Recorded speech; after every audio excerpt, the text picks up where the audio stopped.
Hey guys, welcome back to my channel Bansal biology. दोस्तों, आज का जो वीडियो है इसमें हम ग्लट के बारे में बात करने वाले हैं, जो कि ग्लूकोज ट्रांसपोर्टर होता है। दोस्तों, आइए समझते हैं कि किस तरीके से ग्लूकोज का ट्रांसपोर्ट करता है। देखो, अगर हम किसी भी सेल में देखें दोस्तों, तो किसी भी सेल में चीज़ें जो है वो प्लाज्मा मेम्ब्रेन के थ्रू इधर उधर जाती रहती है। लेकिन ग्लूकोज के साथ क्या दिक्कत है? ग्लूकोज सबसे पहले तो एक पोलार मॉलिक्यूल है और इसका साइज भी थोड़ा बड़ा होता है। तो प्लाज्मा मेम्ब्रेन इसे ऐसे ही पास नहीं होने देगी, इसे अपना कोई तो ट्रांसपोर्टर प्लाज्मा मेम्ब्रेन में रखना पड़ेगा जिसके थ्रू ये इधर से इधर जा सके। अब इस कंडीशन में हम ये समझ रहे हैं कि ग्लूकोज जब अपनी हाई कॉन्सेंट्रेशन से लो कॉन्सेंट्रेशन की तरफ जाता है तब वो कैसे पास होता है। इस प्रोसेस में कहीं पे भी कोई एनर्जी नहीं लगेगी, क्योंकि चीज़ें हाई कॉन्सेंट्रेशन से लो कॉन्सेंट्रेशन पे जा रही है। पर जाती कैसे है, दैट्स अ बिग पॉइंट। तो इस कंडीशन में ये ग्लट को यूज करता है, जो हाई कॉन्सेंट्रेशन से लो कॉन्सेंट्रेशन में किसी ग्लूकोज को छोड़कर आएगा। और जब ये इस छोड़कर आता है तो इस कंडीशन में कॉन्फॉर्मेशनल चेंज करता है। कॉन्फॉर्मेशनल चेंज का मतलब दोस्तों क्या होता है कि अपने स्ट्रक्चर को थोड़ा सा चेंज करता है ताकि वो ग्लूकोज को एक जगह से पकड़ सके और दूसरी जगह पर जाकर ग्लूकोज को छोड़ सके। अब दोस्तों, ये जो ग्लट होते हैं ना, ये टोटल 3 क्लासेस से बिलोंग करते हैं, class 1, class 2 and class 3। Total अगर हम देखें 14 ग्लट हैं, जिनमें से first, second, third, fourth and 14 glut class 1 से बिलोंग करते हैं। इनके बाद जो ऑड नंबर वाले हैं, यानी कि 5, 7, 9 और 13 क्लास 2 से बिलोंग करते हैं। इनके बाद जो इवन नंबर वाले हैं प्लस एक ऑड नंबर वाला ग्लट जो है वो क्लास 3 से बिलोंग करते हैं। अब इन सब क्लासेस में फर्क क्या होता है? हाँ ठीक है कि ये स्पेसिफिक ग्लट हैं जो स्पेसिफिक क्लास में, पर इनमें फर्क क्या होता है? इनमें फर्क होता है सबसे बड़ा तो इनके स्ट्रक्चर में। देखो दोस्तों, ग्लट जो बेसिकली होता है वो प्रोटीन और वो 500 अमाइनो एसिड का बना होता है। ये प्लाज्मा मेम्ब्रेन को 12 बार क्रॉस करता है। कितनी बार क्रॉस करेगा? 12 बार क्रॉस करेगा। और ये सिर्फ और सिर्फ प्रोटीन नहीं होता, इसके साथ थोड़ा सा कार्ब्स का हिस्सा भी जुड़ा होता है। अब फर्क यहाँ पर क्या होता है? जो फर्स्ट और सेकंड क्लास है उनका स्ट्रक्चर तो काफी सिमिलर होता है। उसमें कार्बोहाइड्रेट की पोजीशन भी आप देख सकते हो इस तरफ है। लेकिन क्लास 3 को अगर आप देखोगे, उसमें कार्बोहाइड्रेट मोइटी जो है वो अलग तरीके से जुड़ी हुई है, वो थोड़ी सी डिफरेंटली जुड़ी होती है। तो क्लास 1 और क्लास 2 का स्ट्रक्चर जो है सिमिलर होता है, लेकिन क्लास 3 का स्ट्रक्चर दोस्तों डिफर करता है। तो इतनी चीजें हमें बेसिकली समझ में आ गई है। जो क्लास 1 होती है दोस्तों, वो ऐसा नहीं है कि सिर्फ ग्लूकोज को ही ट्रांसपोर्ट करती है, उसके साथ साथ गैलेक्टोज और मेनोज को भी ट्रांसपोर्ट कराया जाता है। सिमिलरली क्लास 2 तो इवन मोर ऑफ्टन फ्रक्टोज को ट्रांसपोर्ट करती है, उसके साथ साथ यूरिक एसिड और ग्लूकोज को भी ट्रांसपोर्ट कर लेती है। और क्लास 3 जो है वो दोस्तों यहाँ पर ग्लूकोज, फ्रक्टोज और मायो आइनोसिटोल को ट्रांसपोर्ट करती है। तो इस तरीके से यहाँ पर ये कहानी होती है दोस्तों। अगर हम इसे और अच्छे से समझे कि कौन सा ग्लट किधर प्रेजेंट होता है, तो आप यहाँ पर देख सकते हो हर एक ग्लट अलग अलग जगह पे प्रेजेंट होता है। इसको याद करने की अगर हम एक सिंपल टेक्निक देखें, जो मेन ऑर्गन है उसे कैसे याद रखें, तो एक गाना है कि पप्पू डांस नहीं कर सकता, तो यहाँ पर हमने कर दिया कि पप्पू रवि लगा नाचने। तो इसमें से आ जाएगा पप्पू से प्लेसेंटा, रवि से आरबीसी, लगा से लीवर और नाचने से न्यूरॉन। तो फर्स्ट 3 ग्लट के हमें मेन जितने भी ऑर्गन है वो याद हो गए। फिर होगा मनमुन्नी इधर बदनाम, तो यहाँ पर हो जाएगा मसल, इंटेस्टाइन, ब्रेन। तो हमें 4 से लेकर 6 तक भी याद हो गए। फिर आएगा इंतजार तो लो हो गई मेरे प्यार की, तो इंतजार से आ जाएगा इंटेस्टाइन, तो से आ जाएगा टेस्टिस, लो से आ जाएगा ग्लट 9 और 10 का लीवर, 2 बार आपको करना है लो। फिर यहाँ पर आ जाएगा हो गई से हार्ट को भी आपको 2 बार करने के लिए, ग्लट 10 में भी हार्ट और 11 में भी हार्ट है। मेरे से होगा ग्लट 11 का मसल, और प्यार से होगा ग्लट 12 का प्रोस्टेट, और प्यार से हार्ट भी आप समझ सकते हो। और 13 और 14 को याद करने का दोस्तों सिंपल सा तरीका है बीटी, ब्रेन एंड टेस्टिस। तो इस तरीके से कौन से ऑर्गन में कौन सा ग्लट होता है वो आप ध्यान रख सकते हो। कोई भी एक ग्लट जो है वो मोर देन 1 ऑर्गन में प्रेजेंट होता है, और एक ऑर्गन के पास बहुत सारे ग्लट भी हो सकते हैं। तो इस तरीके से हमें बेसिकली समझ में आ गया कि ग्लट जो होता है वो यहाँ पर फैसिलिटेटिव ट्रांसपोर्ट करता है। फैसिलिटेटिव ट्रांसपोर्ट का मतलब यहाँ पर होता है जिसमें हाई कॉन्सेंट्रेशन से लो कॉन्सेंट्रेशन की तरफ जा रहे हैं हम, और यहाँ पर हम किसी ट्रांसपोर्ट को यूज कर रहे हैं। अब हम हर एक को एक एक करके देखते हैं कि किस तरीके से हर एक जो ग्लट होता है वो प्रेजेंट होता है। तो सबसे पहले हम सबसे इंपॉर्टेंट ग्लट 2 के बारे में बात करेंगे। हम सारे 14 ग्लट्स के बारे में दोस्तों बात नहीं करेंगे, जितने भी इंपॉर्टेंट ग्लट्स हैं हमारी बॉडी में और जिनमें से क्वेश्चंस देखे जाते हैं उस पर डिस्कशन करेंगे। तो ग्लट 2 जो है दोस्तों वो यहाँ पर कहाँ कहाँ पे प्रेजेंट होता है, लीवर में, पेनक्रियाज में, स्मॉल इंटेस्टाइन में, किडनी में, ब्रेन में। और ये लो एफिनिटी से ग्लूकोज से बाइंड करता है, यानी कि बहुत ज़्यादा स्ट्रॉन्ग एफिनिटी नहीं होती ग्लूकोज और इसके ट्रांसपोर्टर में, इन दोनों में बहुत ज़्यादा एफिनिटी नहीं होती है। अब देख सकते हो यहाँ पर पेनक्रियास में जैसे कि किस तरीके से काम चल रहा है, हम इसको समझने की कोशिश करते हैं। पेनक्रियास का दोस्तों काम क्या होता है, पेनक्रियास के जो बीटा सेल है उनका काम होता है इंसुलिन को रिलीज करना। अब कभी भी आपके ब्लड में दोस्तों ऐसा हुआ कि ग्लूकोज का अमाउंट बढ़ गया तो it will be a message for pancreas कि भाई पेनक्रियास क्या कर रहा है, ग्लूकोज को इंक्रीज कर। तो अब ये सारा काम चलता कैसे है दोस्तों, जैसे ही ग्लूकोज का अमाउंट हाई होगा, ये जो बीटा सेल है पेनक्रियास के उनके पास होता है ग्लट 2, वो इससे ग्लूकोज को अंदर ले लेंगे। अब ग्लूकोज का अमाउंट बहुत ज़्यादा है तो ग्लूकोज को पेनक्रियास में कन्वर्ट कर दिया जाएगा ग्लूकोज 6 फॉस्फेट में। फॉस्फेट यहाँ पर किसने लगाया, ग्लूकोकाइनेज ने लगाया। ग्लूकोकाइनेज का एक एंजाइम है जो फॉस्फोराइलेशन कर सकता है। अब दोस्तों यहाँ पर क्या होगा, आप देखते हो ग्लूकोकाइनेज आया तो ग्लूकोकाइनेज ने ग्लूकोज 6 फॉस्फेट बनवाया, यानी कि उसने फॉस्फोराइलेशन कराया ग्लूकोज का। फिर उसके बाद दोस्तों इसका ऑक्सीडेशन होता है, यानी कि ग्लूकोज 6 फॉस्फेट को हम यूज करेंगे और इससे एटीपी बनाएंगे। बिकॉज हम ग्लूकोज से एटीपी तो डेफिनेटली बात है बना ही सकते हैं, तो एटीपी का अमाउंट बढ़ेगा। अब दोस्तों इस कंडीशन में एटीपी का अमाउंट बढ़ेगा तो ना इधर एक चैनल होते हैं जिनका नाम होता है एटीपी सेंसिटिव पोटेशियम चैनल, यानी कि ऐसे चैनल है जिन्हें एटीपी से डर लगता है। जैसे ही एटीपी आ गया पोटेशियम चैनल बंद हो जाएंगे, सेल के बाहर पोटेशियम नहीं जाएगा और सेल डीपोलराइजेशन होने लगेगा। जैसे ही डीपोलराइजेशन होने लगेगा कैल्शियम चैनल ओपन होंगे, बाहर से कैल्शियम अंदर आएगा और जो भी इंसुलिन वेसिकल के अंदर पैक था दोस्तों उस इंसुलिन को रिलीज कर दिया जाएगा।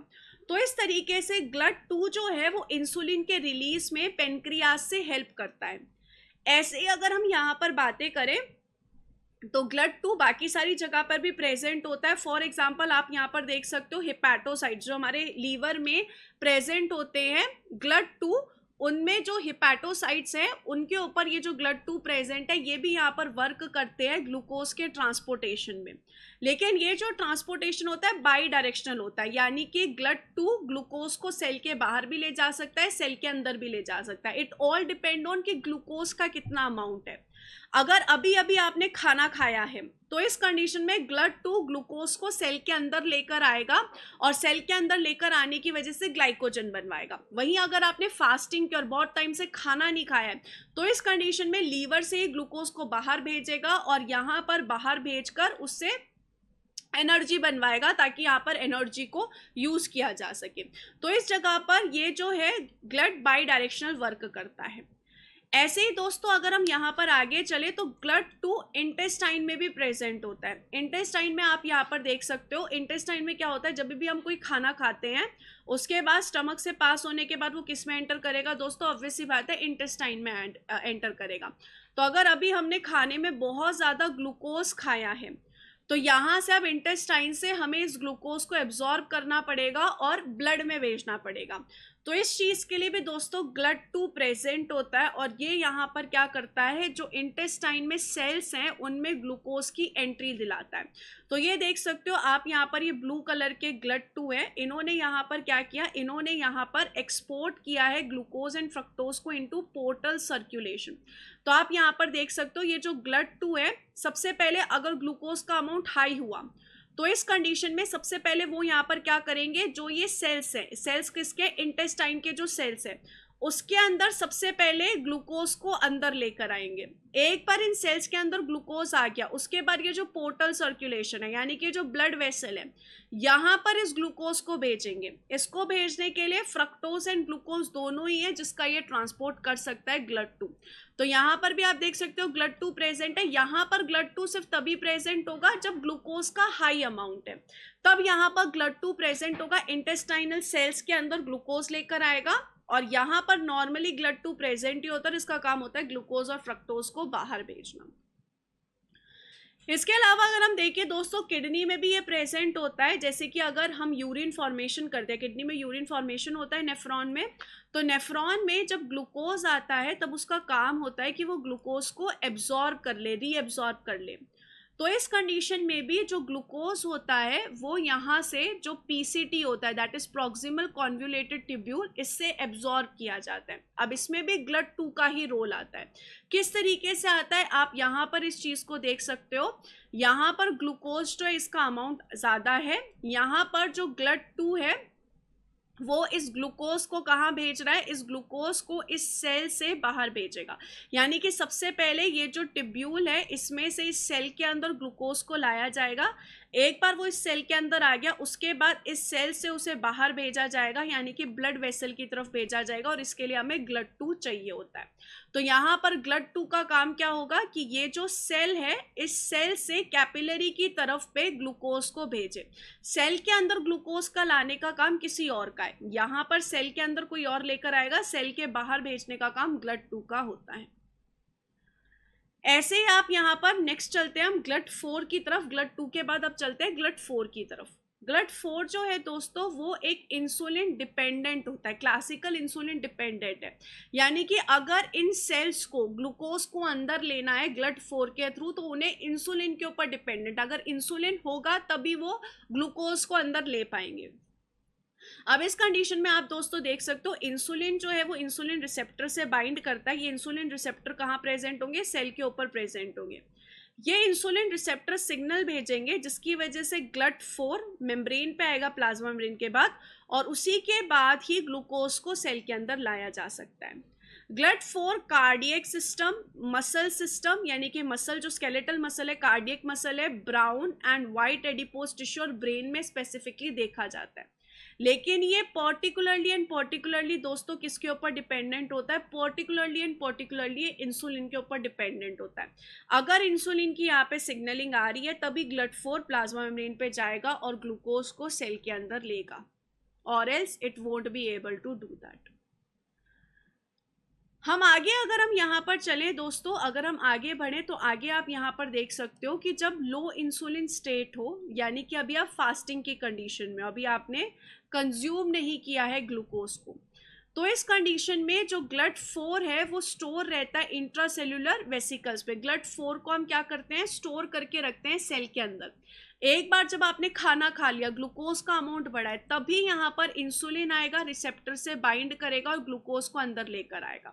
अगर आपने फास्टिंग किया, अगर आपके पास ग्लूकोज ही नहीं है बॉडी में, तो ये सब चलाने का कोई मतलब ही नहीं है। तो ये सब सिर्फ और सिर्फ तभी चलेगा जब आपकी बॉडी में ग्लूकोज आया है, इंसुलिन का अमाउंट हाई गया है, इंसुलिन रिसेप्टर से बाइंड करेगा और ग्लूकोज को skeletal muscle, cardiac muscle, adipose tissue, इन सब के अंदर भेजा जाएगा। इस तरीके से दोस्तों GLUT4 वर्क करता है। आप यहाँ पर देख सकते हो GLUT4 जो है वो GLUT4 स्टोरेज वेसिकल के अंदर स्टोर्ड रहता है। ये जो वेसिकल्स है ना, इसके अंदर स्टोर रहता है। एक बार इंसुलिन की तरफ से सिग्नलिंग आई, इंसुलिन ने PI3 के AKT पाथवे चलाया, जो कि एक स्पेसिफिक सेल सिग्नलिंग होती है, वो चलाया, तब जाके यहाँ पर जो GLUT4 है उसे प्लाज्मा मेम्ब्रेन पे भेजा जाएगा। इस तरीके से यहाँ पर GLUT4 को भेजा जाता है। एक बार इंसुलिन का अमाउंट कम हो गया तो वापस से इस GLUT4 की एंडोसाइटोसिस कर ली जाती है और इसे वापस से सेल के अंदर बुला लिया जाता है। तो इस तरीके से GLUT4 की पूरी कहानी चलती है। ऐसे सेम आप यहाँ पर मसल के अंदर भी देख सकते हो, मसल में भी सेम चीज हो रही है। ये जो GSV है ये GLUT4 को स्टोर करके रखती है, लेकिन जब इंसुलिन आया, सेम जैसे कि एडिपोसाइट्स में आ रहा है ऐसे ही यहाँ पर आएगा, और यहाँ पर इस ग्लूकोज को अंदर लेने के लिए GLUT4 जो है वो प्लाज्मा मेम्ब्रेन पे जाकर ग्लूकोज सेल के अंदर आएगा। ये इधर T ट्यूब्यूल्स होती है मसल में जहाँ पर ये स्पेसिफिकली प्रेजेंट होता है। अगर हम दोस्तों GLUT5 की बात करें तो ये मेनली फ्रक्टोज का एब्जॉर्प्शन करता है स्मॉल इंटेस्टाइन में। अब वंस अगेन स्मॉल इंटेस्टाइन में दोस्तों अगर आपने खाना खाया है तो ग्लूकोज के साथ साथ फ्रक्टोज का अमाउंट भी बढ़ेगा। तो इस कंडीशन में अगर आपको फ्रक्टोज का एब्जॉर्प्शन करना है हाई कॉन्सेंट्रेशन से लो कॉन्सेंट्रेशन पे, तो इस कंडीशन में GLUT5 का रोल आता है।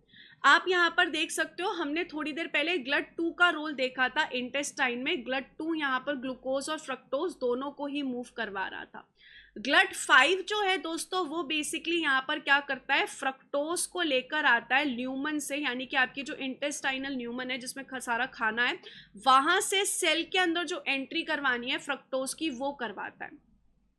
तो ये एपिकल साइड पे होता है, ये इस तरफ होता है, एपिकल साइड पे होता है, ल्यूमन की तरफ होता है, फ्रक्टोज की एंट्री करवाएगा हाई कॉन्सेंट्रेशन से लो कॉन्सेंट्रेशन की तरफ, सेल के अंदर वो एंट्री करवाता है।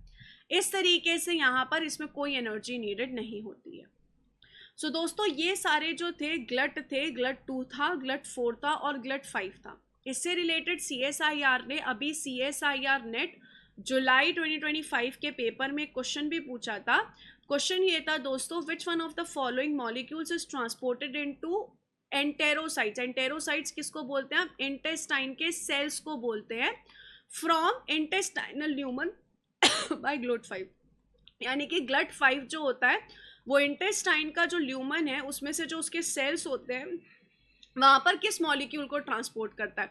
तो we have just seen that कि वो फ्रक्टोज को दोस्तों वो ट्रांसपोर्ट करता है। तो सी ऑप्शन यहाँ पर बिल्कुल सही है। तो सी ऑप्शन इस तरीके से करेक्ट होगा।